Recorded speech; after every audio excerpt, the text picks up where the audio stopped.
तो आज हम भोपाल की उन जगहों की गहराई में उतरेंगे जो उसे सिर्फ एक खूबसूरत शहर नहीं बल्कि इतिहास, कला और प्रकृति का एक जीता जागता संगम बनाती हैं। एक तरफ हजारों साल पुरानी गुफा चित्र है तो दूसरी तरफ आधुनिक भारत का शौर्य। ये सब एक ही शहर में मिलना मतलब इसे बहुत खास बनाता है। तो आज हमारी कोशिश यही रहेगी कि हम भोपाल की इन अलग अलग परतों को एक एक करके खोलें और समझें कि ये जगहें मिलकर शहर की पूरी कहानी कैसे बनाती हैं।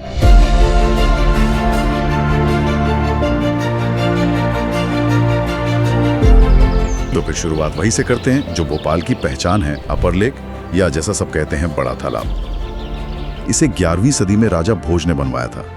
मतलब ये लगभग 1000 साल पुरानी है। ये बात ही अपने आप में हैरान करने वाली है। और यही भोपाल की कहानी का सार है।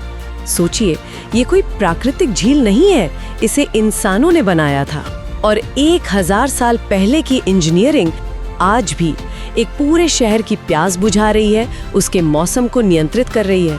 ये सिर्फ एक टूरिस्ट स्पॉट नहीं है, ये शहर का धड़कता हुआ दिल है। मतलब जब लोग वहाँ बोटिंग कर रहे होते हैं या सूर्यास्त देख रहे होते हैं तो वे असल में इतिहास के एक विशाल कैनवास पर तैर रहे होते हैं। और इसी ऐतिहासिक झील के किनारे एक और अनोखी जगह है, वन विहार राष्ट्रीय उद्यान। ये एक चिड़ियाघर है, पर चिड़ियाघर जैसा नहीं। यहाँ जानवर पिंजरों में नहीं है। यहाँ ज्यादातर वो जानवर हैं जिन्हें सर्कस से बचाया गया है, या जो घायल थे, या फिर जो मानव बस्तियों के पास आ गए थे। तो उन्हें पिंजरों में रखने के बजाय एक बहुत बड़े प्राकृतिक बाड़े में रखा जाता है जो उनके असली घर जैसा महसूस हो। आप अपनी गाड़ी या साइकिल से घूमते हुए बाघ, तेंदुए, भालू को उनके प्राकृतिक माहौल के बेहद करीब देख सकते हैं। ये उन जानवरों को एक सुरक्षित और सम्मानजनक जीवन देता है जो शायद जंगल में अकेले जीवित नहीं रह पाते। और हम इंसानों के लिए ये वन्य जीवों को करीब से देखने और उनके संरक्षण के महत्व को समझने का एक नैतिक और संवेदनशील तरीका है। उतना ही खूबसूरत अनुभव केरवा डैम पर भी मिलता है।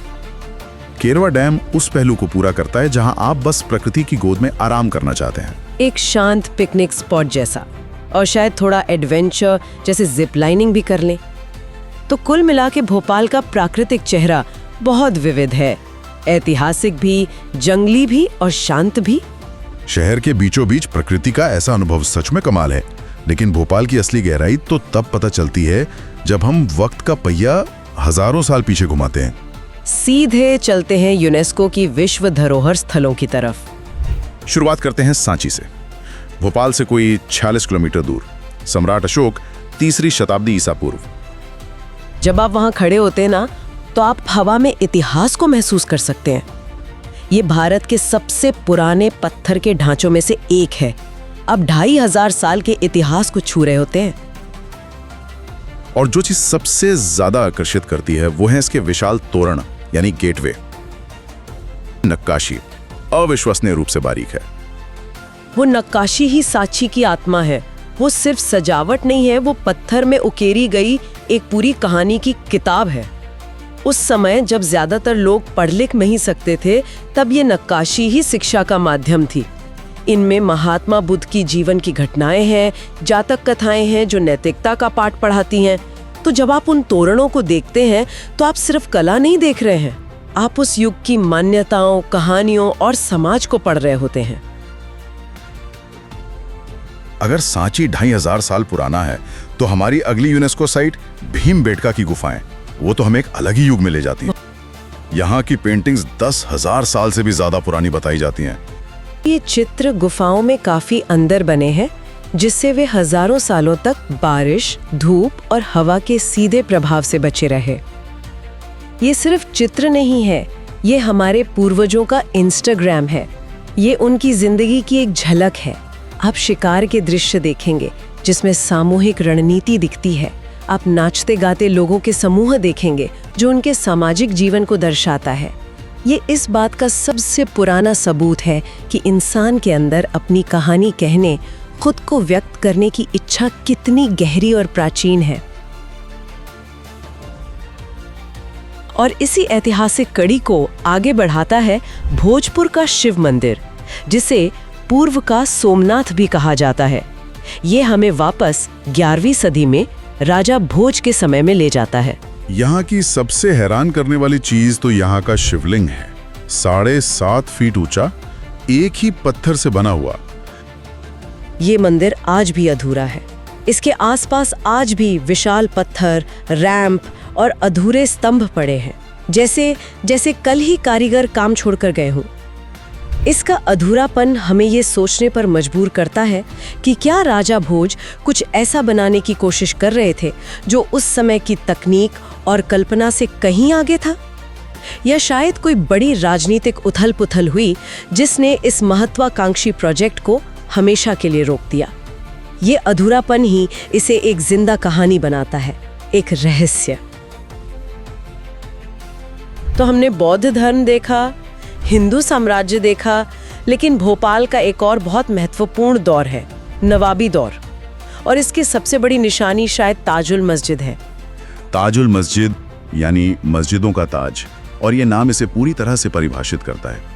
ये भारत की सबसे विशाल मस्जिदों में से एक है। इसकी गुलाबी मीनारें और सफेद गुंबद बहुत भव्य लगते हैं, और असल में उससे भी ज्यादा इसका विशाल आंगन एक अलग ही शांति और भव्यता का एहसास कराता है।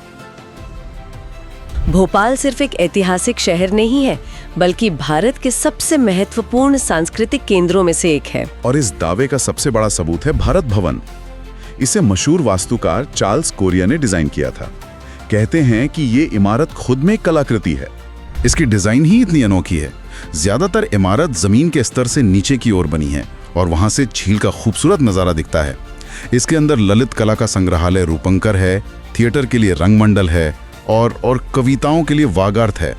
एक ही जगह पर कला के इतने सारे रूप, और यही इसे खास बनाता है।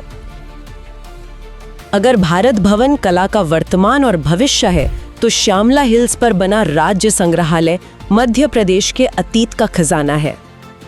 यहाँ आपको पाषाण काल के औजारों से लेकर रियासतों के दौर की कलाकृतियां, प्राचीन मूर्तियां, सिक्के, सब कुछ एक छत के नीचे मिलेगा। ये इस पूरे क्षेत्र की हजारों साल की कहानी कहता है। और एक और संग्रहालय है जो मुझे बहुत अनोखा लगा, मानव संग्रहालय। इंदिरा गांधी राष्ट्रीय मानव संग्रहालय। ये 4 दीवारी वाला पारंपरिक संग्रहालय नहीं है। ये कई एकड़ में फैला एक विशाल परिसर है, जहां भारत के अलग अलग हिस्सों की जनजातीय संस्कृतियों को उनके असली रूप में दर्शाया गया है। आपको वहां छत्तीसगढ़ के गोंड आदिवासियों का घर मिलेगा, केरल के मछुआरों की नाव मिलेगी, उत्तर पूर्व की झोपड़ियां मिलेंगी। ये भारत की अविश्वसनीय विविधता का उत्सव है। लेकिन भोपाल की पहचान में एक और आधुनिक पहलू जुड़ गया है, शौर्य स्मारक। शौर्य स्मारक भोपाल के आधुनिक चेहरे का प्रतीक है, जो दिखाता है कि ये शहर न केवल अपने राजाओं और कलाकारों, बल्कि अपने सैनिकों का भी सम्मान करता है। और ये सिर्फ एक मूर्ति या इमारत नहीं है। इसका डिजाइन जीवन, युद्ध, मृत्यु और अमरता की यात्रा को दर्शाता है।